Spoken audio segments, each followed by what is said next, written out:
الذين آتيناهم الكتاب يتلونه حق تلاوته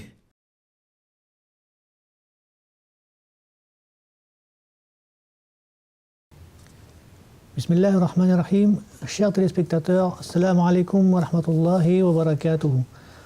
Bienvenue une nouvelle fois dans notre émission Tilawatul Quran, lecture coranique. J'accueille également nos trois amis Kalim Ahmed, Mohamed et Tawhid. Assalamu alaikum wa rahmatullah. Aujourd'hui, on va regarder une nouvelle règle de prononciation appelée Idram bil-Ghunna. Et ensuite, on va appliquer cette règle dans une sourate, la 104e chapitre, la sourate Al-Humaza. Je vais demander à Kalim Ahmed de nous réciter maintenant cette sourate.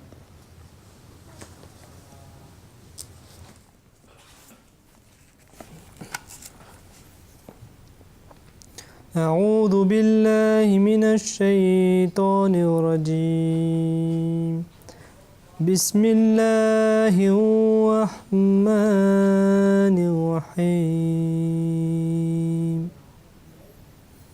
ويل لكل همزة لمزة الذي جمع ماله عدده يحسب أن ماله أخلده كلا لينبذن في الحطمة وما أدراك ما الحطمة نار الله الموقدة التي تطلع على الأفئدة إنها عليهم موصدة في عمد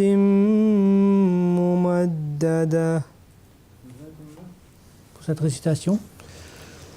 Donc la raison pour laquelle je vous fais réciter cette sourate, c'est pour revenir ensuite un peu plus tard durant le programme, et ensuite d'appliquer, de corriger certaines erreurs qui sont communes, pas seulement pour vous, mais pour tous les gens qui commencent à lire le Saint-Coran. Ce sont des erreurs qui se glissent inconsciemment durant la lecture. Donc la règle que nous allons regarder aujourd'hui s'appelle Idram bil-Ghunna. Donc je vais revenir un peu en arrière pour dire que, à l'opposé de Idram bil-Ghunna, il y a une autre règle qui s'appelle Idram bila Ghunna. Nous l'avions fait la dernière fois. Je n'ai pas mentionné le nom de la règle. En fait, elle s'appelle Idram bila Ghunna. Cette règle qui concerne Nun Sakin et Tanwin. Et donc, lorsque nous avons deux lettres spécifiques qui viennent après le Nun Sakin et le Tanwin, notamment le Ra, la lettre Ra et la lettre Lam. Donc, lorsque ces deux lettres arrivent après Nun Sakin et Tanwin, en fait, il n'y a pas de Ghunna. Il n'y a pas d'assimilation avec Ghunna. On fait une assimilation, mais ce n'est pas avec Ghunna. Je vais prendre par exemple, quand on dit Min Rabbihim, on avait dit, au lieu de dire Min Rabbihim, on dit Mir Rabbihim. Donc ça c'est concernant Ra Mushaddad, qui vient après le Nun Sakin et Tanwin. Ensuite, nous avons le Lam Mushaddad qui vient après le Nun Sakin Tanwin. Par exemple, si on dit Min Ladunka, on ne dit pas Min Ladunka, mais on dit Mil Ladunka. C'est cette liaison qu'on fait dans ce cas-là. Donc ça, c'est ce qui concerne Idram bila Ghunna, c'est-à-dire sans Ghunna, sans l'intonation nasale. Aujourd'hui, on va se concentrer sur la règle Idram bil Ghunna, c'est-à-dire la règle avec l'intonation nasale. Donc ce sera cette fois-ci une intonation nasale soutenue. Et cette intonation nasale concerne 4 lettres principalement. La lettre Ya, la lettre Waw, la lettre Mim et la lettre Noun.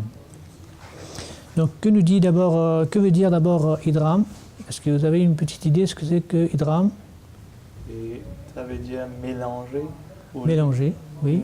Ou assimiler, c'est-à-dire elle concerne deux mots, la fin d'un mot qui se mélange dans le commencement du mot qui le suit. Donc idram bil ghunna.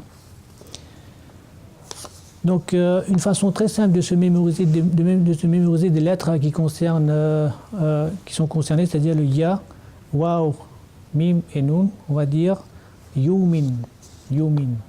Donc quand on dit ce mot-là, on sait tout de suite quelles sont les lettres qui sont concernées par idram bil ghunna. Voyons tout de suite les exemples qu'on va voir pour comprendre cette règle. Donc dans les cas où après le nun sakin ou le tanwin, nous avons la lettre ya. D'accord? Kalim Ahmad, je vais vous demander de nous lire le premier exemple concernant le idram bil ghunna avec la lettre ya. من يقول Man yaqul, exactement. Donc ce que nous avons ici, nous avons le nun sakin, vous voyez tous. Et qu'est-ce que nous avons après? C'est la lettre ya. يا C'est un مشدد ya mushaddad.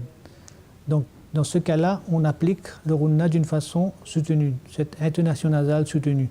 Man yaqulu. D'accord? Autour maintenant de Mohammed, si vous pouvez nous lire le deuxième exemple. مناديا ينادي Ici, quelles sont les lettres qui nous concernent? يا Ya avec tanwin يا et ya qui vient après. qui Donc vient après. tanwin suivi de la lettre ya, donc qui tombe dans cette règle, sous cette règle qu'on appelle idram bil ghunna. On applique ghunna, munadiyan yunadi. Ensuite, troisième exemple pour vous, Tawhid, si vous pouvez nous dire cet exemple. أن يوصل. Qu'est-ce que nous avons ici? Il y a nun sakin et ya mushaddad. Ya mushaddad. Et cela tombe sous cette règle Idram. idram bil ghunna. Donc ces trois exemples que nous avons vus à présent concernent le cas où c'est la lettre ya qui apparaît après nun sakin ou tanwin. Donc on doit nécessairement appliquer la ghunna d'une façon soutenue. Voyons maintenant des exemples où nous avons les prochaines lettres, c'est-à-dire la lettre waw qui vient après nun sakin ou tanwin. Alors je vais demander à Kalim Ahmad s'il veut bien nous dire le premier exemple. ظلمات ورعد وبرق. Très bien. Quelles sont les lettres d'après vous qui nous concernent ici? Quelles sont les situations particulières qui nous concernent? Nous avons tanwin, ta tanwin, Oui, suivi de waw, mushaddad. oui, Là, il faudra soutenir appliquer la ce ghunna. ta. Oui, Et ensuite, nous avons dal tanwin, oui, suivi de waw, mushaddad. très bien. Dans cet exemple, nous avons en fait deux endroits où il faut faire idram bil ghunna. Zulumatun wa ra'dun wa barq. Ce sont tous des versets tirés du Saint-Coran. Tous les exemples que nous voyons, ce sont des mots ou des versets du Saint-Coran. Deuxième exemple pour vous, Mohammed, si vous pouvez nous dire. من ورائهم Il faut faire cette intonation nasale soutenue. Vous pouvez la refaire? Ouais. من ورائهم Très bien. Cette fois-ci, vous l'avez fait ressortir d'une bonne façon. Min waraihim.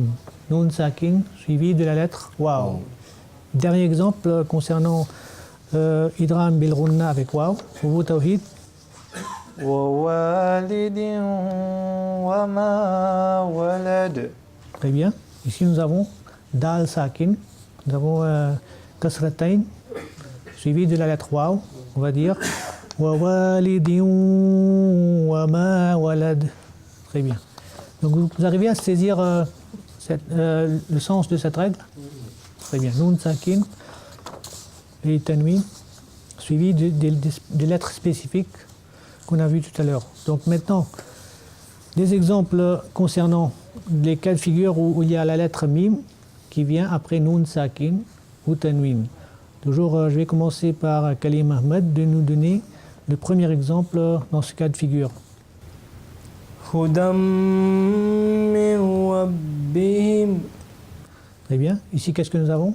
Nous avons dal avec fatatain, Oui, et suivi de mim mushaddad. Mim mushaddad. Et là, on doit appliquer idram bil ghunna. Intonation nasale soutenue. Ok, Mohamed, maintenant, à votre tour de nous donner le prochain exemple. أزواج مطهرة. Très bien. Ici, nous avons Jim, Tanwin, avec Dammatain, suivi de Mim Mushaddad. On applique Idram Bil Ghunna. Enfin, pour vous, Tawhid, le dernier exemple concernant Mim. Mim Masad. Ici, qu'est-ce que nous avons? Et Nun Sakin Mim Mushaddad. Oui, et on applique Idram Bil Ghunna. Donc le terme technique, il y a plusieurs règles qui ont des termes techniques. C'est bon de connaître le nom des règles. Mim Masad.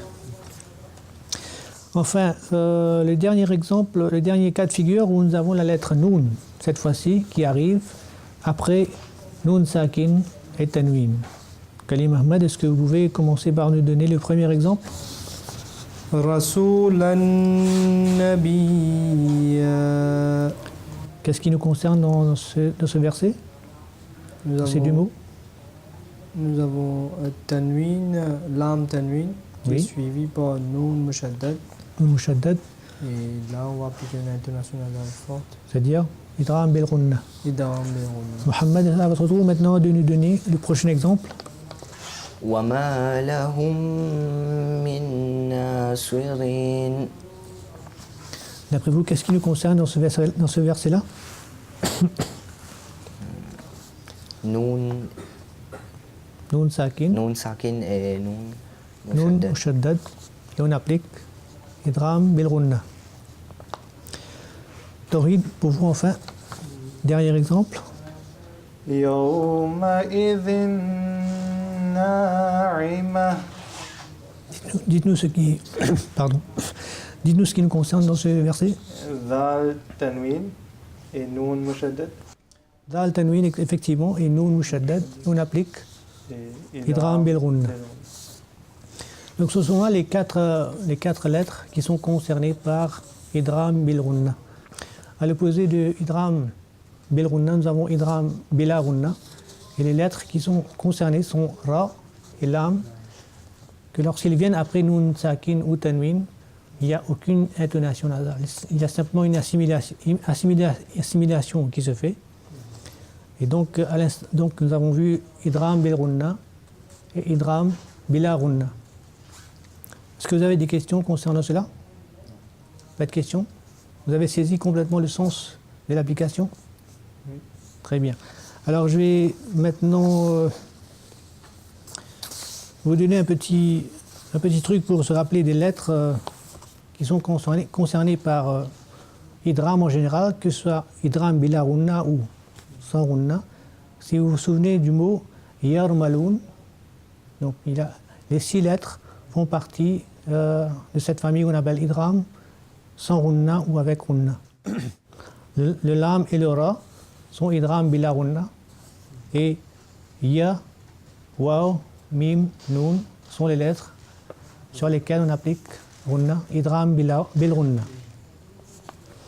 Revenons maintenant vers cette sourate que nous a récité au début Kalim Ahmed, la sourate Humaza. Je vais d'abord la réciter. أعوذ بالله من الشيطان الرجيم أعوذ بالله من الشيطان الرجيم بسم الله الرحمن الرحيم ويل لكل همزة لمزة الذي جمع مالا وعدده يحسب أن ماله أخلده كلا لينبذن في الحطمة وما أدراك ما الحطمة نار الله الموقدة التي تطلع على الأفئدة إنها عليهم مؤصدة في عمد ممددة Donc ça c'est le chapitre 104, Surah Humaza. Kalim Ahmad, est-ce que vous pourriez nous la réciter maintenant? بسم الله الرحمن الرحيم ويل لكل همزة لمزة الذي جمع مالا وعدده يحسب أن ماله أخلده كلا لينبذن في الحطمة وما أدراك ما الحطمة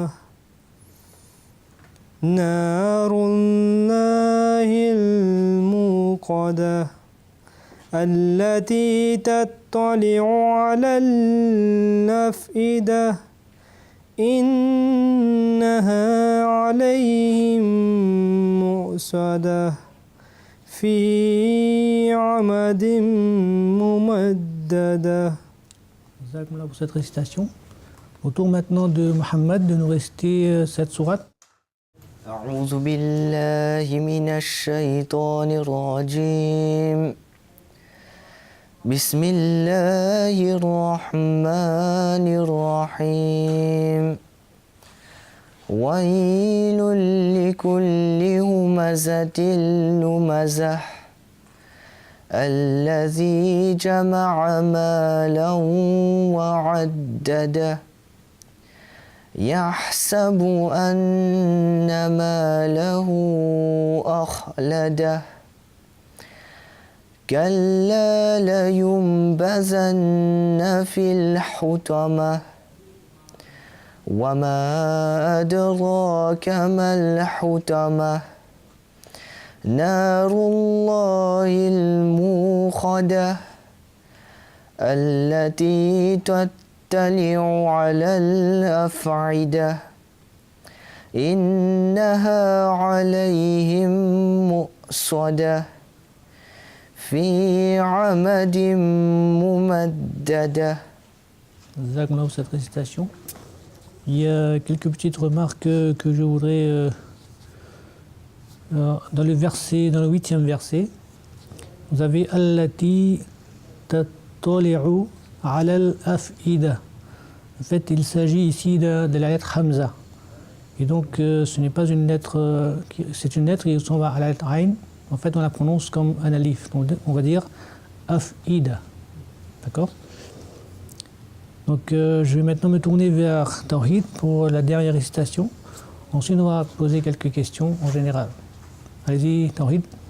أعوذ بالله من الشيطان الرجيم بسم الله الرحمن الرحيم ويل لكل همزة لمزة الذي جمع مالا وعدده يحسب أن ماله أخلده كلا لينبذن في الحطمة وما أدراك ما الحطمة نار الله الموقدة التي تطلع على الأفئدة إنها عليهم مؤصدة في عمد ممددة. Jazakumullah. Donc, ce que je voulais demander, c'est, d'après vous, quels sont les versets où on applique la règle qu'on a vue aujourd'hui, c'est-à-dire Idram Bil-Ghunna. Kalim Ahmad, vous pouvez nous dire? Idram bil ghunna s'appliquera dans le verset 3, troisième verset. Troisième verset. Y a-t-il d'autres exemples où on peut appliquer Idram? Dernier verset peut-être. Oui, c'est le verset 10. Troisième verset et le verset 10.